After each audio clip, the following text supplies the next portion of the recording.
This is the Blairing Out with Eric Blair show, and today we're here with punk rock legend Exene of the band X. Right, hi.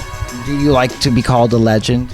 I'm really easygoing. People can call me anything they want. Some of the rock stars I've interviewed have a problem with that. They don't like to be recognized as legends. Oh, well, I went from being obscure to being a legend, so I think it's okay. I never was the rock star thing in the middle. How many years have you been in X now? Well, 2017 is the 40th anniversary of X.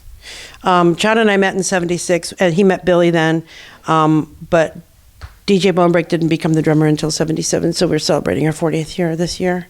We have a lot of shows coming up, and it's been really... 2016, the end of, was really good for us. A lot of shows, a lot of great stuff happening, so we're doing very good with that. It's pretty amazing. In the past year, we've seen a lot of our heroes die of cancer. Last time I saw Billy, he was dealing with some cancer issues. He's had cancer twice. He just did his last chemo for his last one. He says he's fine with the first two cancers. The third one he's going to be a little worried about, he said. He's just great. He has a great sense of humor, a very positive, wonderful human being. Where people ask what's the key to our longevity, and it's longevity. We're still alive, and we're sad that other people aren't. We'd love to go see the Ramones or the Gun Club or any of another, the Allman Brothers, but we can't because they're not there, and that's sad. But, you can't have survivor guilt, and you have to remember that, it's a short time we're here and make the most of it, really, Do you feel something you've done that has given you guys a longevity? Well, yeah. I mean, obviously, it's up to us. We could have broken up and stayed broken up or screwed up somehow, and, other people, it's just accidents or just the luck of the draw. I mean, obviously, I believe in that responsibility thing. So, yeah, we're responsible for what happens to us. And so here we are. But it's a lot of luck. You mentioned in the past, the original punk scene was like a mellow, kind of loving scene, whereas when the HB hardcore crowd started getting involved, it became a little out of control. Yeah. Now, their book came out last year called Under the Big Black Sun, and it's John Doe, and like 10 other people writing that were all really involved in that scene, either as writers or performers or, photographers. It's an amazing book, I have to say. I just finished reading it. It came out 7 months ago or something, but I didn't read it right away. I'm in it, but, whatever, that's not why. Anyway, and Jack Grisham's in there, and his chapter is about, yeah, you're right, you stupid punks from Hollywood. We did ruin it, and we should have, because you didn't take it far enough. And it's his perspective, so it's really neat that it's in there, because a lot of people would not want that in there. And it's the first time I've ever read, and he's an extreme version of that scene. I think a lot of kids didn't understand what punk was about, and they saw much later the Spitting in England, which was a media construct anyway. And they believed things because these were kids that grew up in broken homes. They were suburban kids, a lot of them. They were a little bit younger than the regular punk kind of first generation people, even only by 5 years sometimes, maybe a lot younger at times. But their worldview and their lens they were viewing things through was not as broad as many people who had lived in New York and had traveled, and people that came from Europe, and older people, and people who were just more well-read or whatever. And they were working class families, broken families, really smart kids in a lot of cases, but also a lot of lost kids, a lot of surfers and skateboarders who were just looking for the next thing to like my beach on, and they had their valid experiences, but they did make it hard so that certain bands we could no longer play with the Circle Jerks or Fear, and The Decline came out, and that kind of further carried that narrative to more people. So I think it ultimately ruined the chances of the LA punk scene being considered seriously like England and New York were. It also ruined the opportunities for a lot of the bands to have careers that were long-lived. We got out of there early by working with Ray Manzarek in 1980. He produced our first record, and he played on it. But we were already kind of getting really kind of popular, and so we were already touring. So we escaped, but I think a lot of other bands, other than like the Go-Go's, they just couldn't get up to orbit because that gravity of that hardcore scene just pulled everything down and just held it there, and then it was so much more easily dismissed. When Fear was on Saturday Night Live and the audience was like tearing up the cameras, I don't know if you remember that, but I believe it was it could have been 1980. John Belushi used to hang out, and he was really good friends with Fear, and he wanted them on that show, SNL. So they got on there, and then there was all this damage to the cameras because back then, people didn't have, cameras were a big deal back then. It wasn't like everybody had a camera. Mm-hmm. And so then from then on, you'll notice no punk band from LA ever was on that show, ever. So we never got on there. The Avengers never got on there from San Francisco, or, nobody could be on there because, and it was just that hardcore mentality kind of, and people say, oh, it's too bad, you said you guys were elitists and you didn't want us there because you were stuck up, and it wasn't like that. That was the most accepting bunch of people I've ever encountered in my life, and nobody cared if you were gay or straight, and they didn't even know if you were gay or straight, because back then that wasn't identity politics, but yeah, those kids would have been welcomed like crazy if they hadn't hurt people physically and hadn't destroyed property and made it impossible for people to pursue their careers. And that's part of what ruined it. And it probably would have died around then anyway, but people could have at least launched into other places with their music than they got to.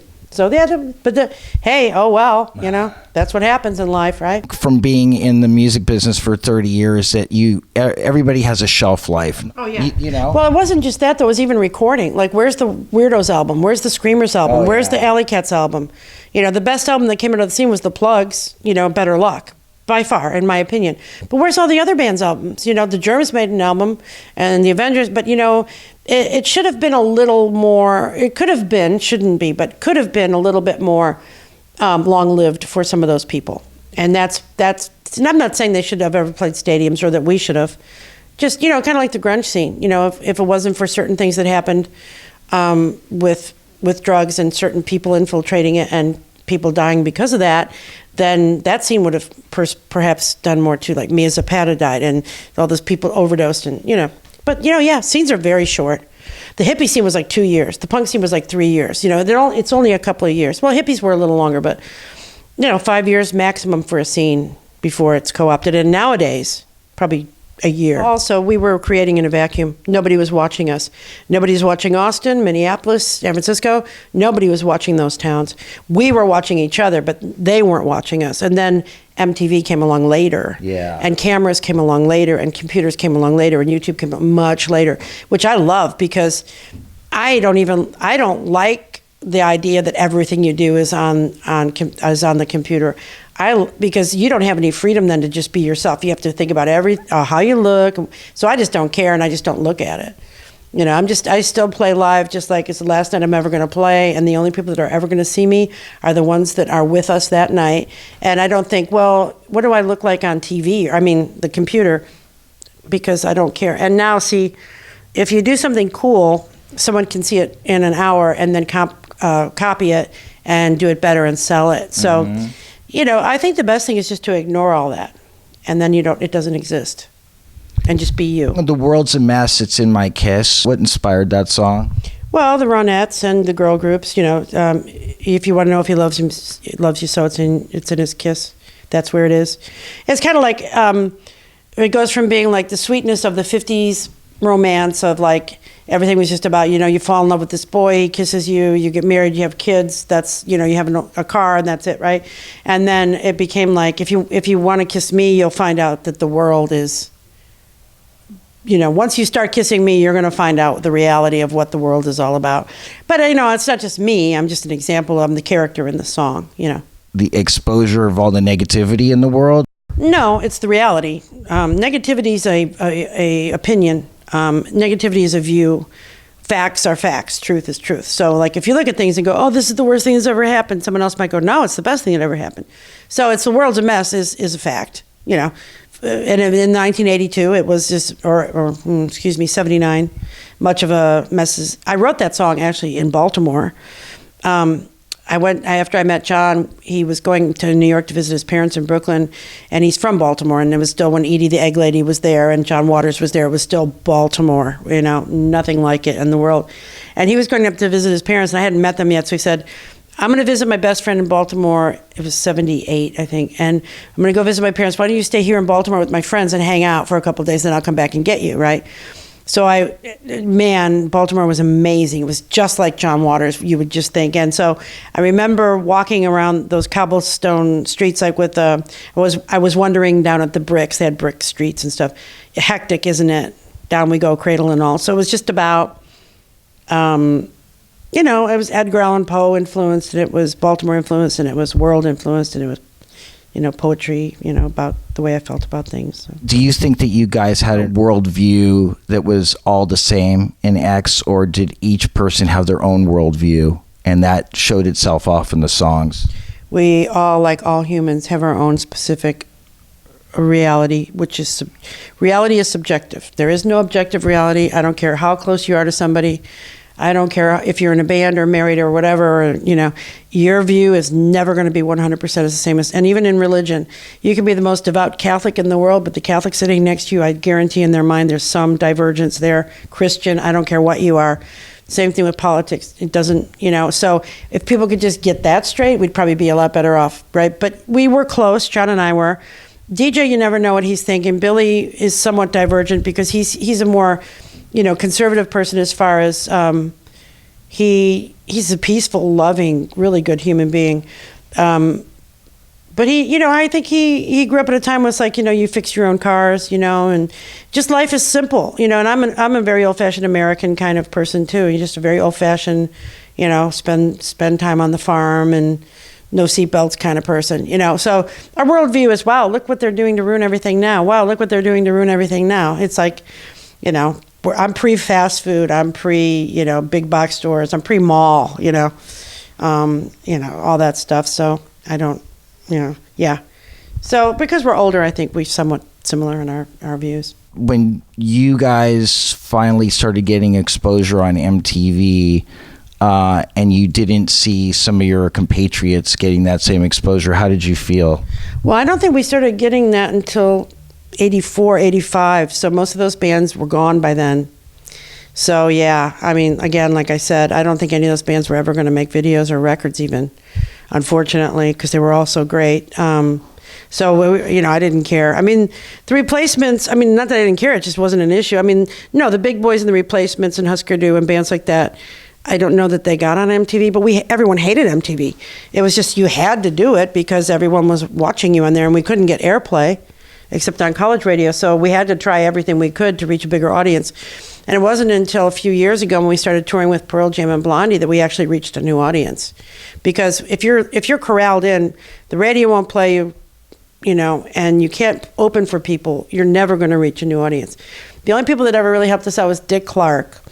He always had us on all his shows, American Bandstand, specials, all kinds of crazy shows he would put on. He'd always ask us to be on because he liked us. And we would be on David Letterman, we were on Jay Leno, we were on some of those other shows.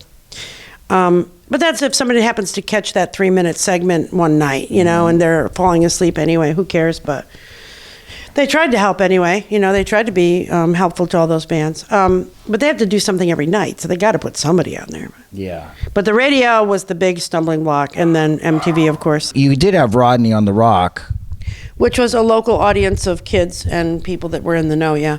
But nationally, no one got airplay. So, not the LA bands. That's what the Unheard Music is about, and that's what Bad Thoughts is about. Is that none of those bands could be on the radio, but all the English bands could be. So you got all these amazing LA bands like the Plugs and X, and all these other bands, the Weirdos or the Avengers again, or the Dills. So you couldn't have all those. You couldn't get all the local bands on the radio, except on Rodney, but you could get all the bands from England on the radio. And it was like when I grew up in Chicago, we had WCFL and WLS, and we had regional hits. We had the Buckinghams, we had the new, what was it called? The New Colony Six.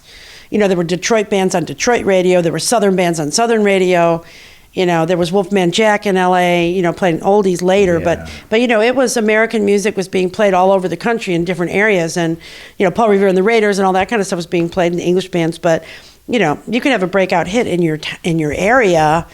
And in the 70s and 80s, you were no longer allowed to be on the radio if you were, I don't think we've ever been on K-Rock more than Flashback Lunch and Rodney. Which is fine. I don't care. It's like winning an award. It's like you either play that game or you don't. And if you don't, then you really can't worry about it. Like, I'm mad I wasn't on the radio. No, you didn't try to be on the radio. And when we did kind of try, they were like, no, you're not getting on the radio. The Blairing Out Show.